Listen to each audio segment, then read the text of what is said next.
painting sessions with watercolor by Tanima. So let me introduce myself because this is my first video. So I am Tanima, and watercolor artist as well as an engineer by profession. But don't worry, there will be no engineering sessions for you over here. I designed these sessions in such a fashion that it will help the beginners who actually want to start with watercolor but are scared of it because it is considered one of the most difficult medium for painting, as well as who have started but messed it up too many times because of lack of knowledge or how to start but they don't know. So I'll give you basic step-by-step instructions which you can follow, which I followed and succeeded. It's one of the abstract painting I did.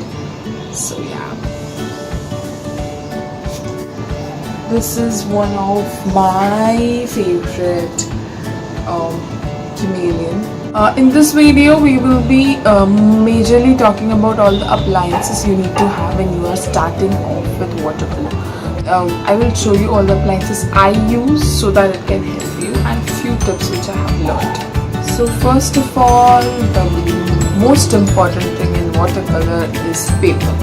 So I use a blue stroke. Yeah, so this is what will be there. This is 25% cotton. So actually why I love this is the control over the color you put on the paper. So I will suggest all of you to choose a good paper. If you want to choose Brewster, it's okay. If you research and find out some other brand which is suiting your designs, then it's okay. But spend on paper, which is the most biggest important thing in watercolor. So the next thing is colors.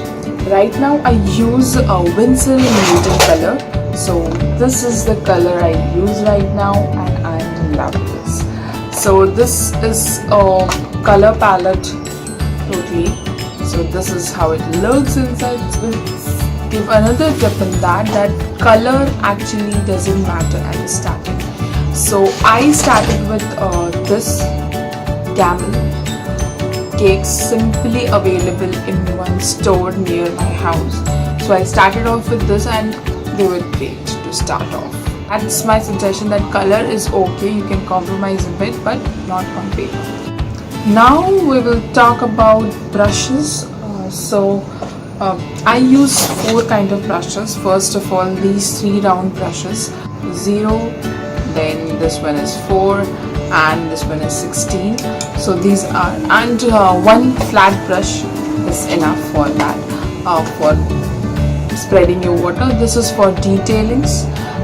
One tip I got from an artist is that you should always use 2 cups of water when you are starting with watercolor. So one is for muddy water and one is to clean your brush with clean water. Second miscellaneous thing you need is paper, napkin.